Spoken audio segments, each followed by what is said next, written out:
Welcome back to Primetime News. And a special welcome once again to our viewers on TVJ International in the Cayman Islands and online at onespotmedia.com. First up this evening, as the Caribbean continues to grapple with a teacher migration crisis, urgent calls for the private sector to play a role in incentivizing teachers. Stakeholders believe while teachers should be paid better wages, the burden should not always fall on governments alone. Kalisha Williams is covering the CXC's Regional Education Conference and now files this report. Meet Tanisha Wind, a Jamaican educator who has been teaching in the region for over 20 years. I started teaching first at Wilma's Boys School, where I was teaching POB and economics. Then I moved to Trinidad, where I taught for another 12 years, where I taught mathematics, econ, and business.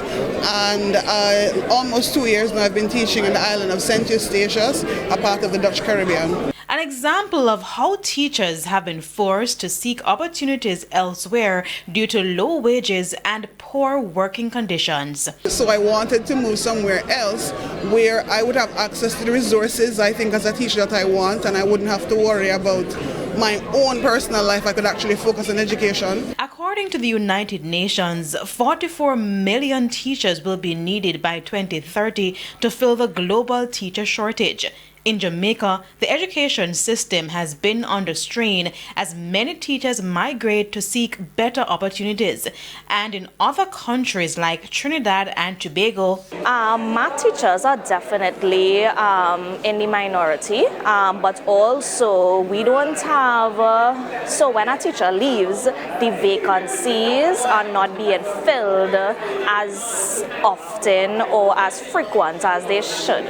People love to say, and it is true, that teaching is a labor of love and it is a vocation, but at the end of the day, this is not what pays the bills, so I think a lot of teachers are experiencing severe burnout and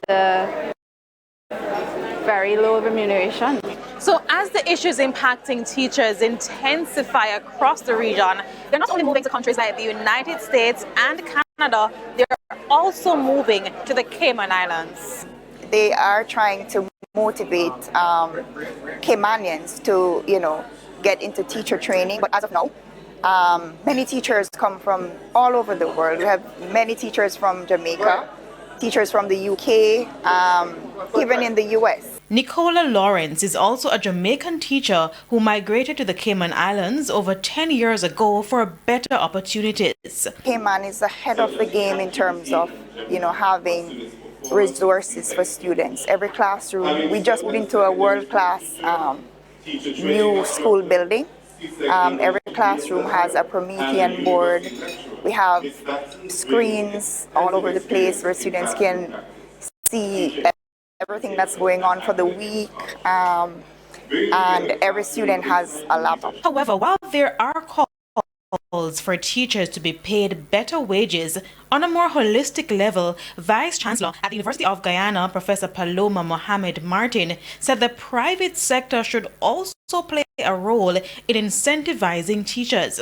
She stressed that the outputs from teachers benefit society on a whole, and the burden should not always be placed on the government. And to help teachers and others who are in these highly sensitive but necessary and critical social jobs to get better remuneration conditions and more respect. But what would that look like?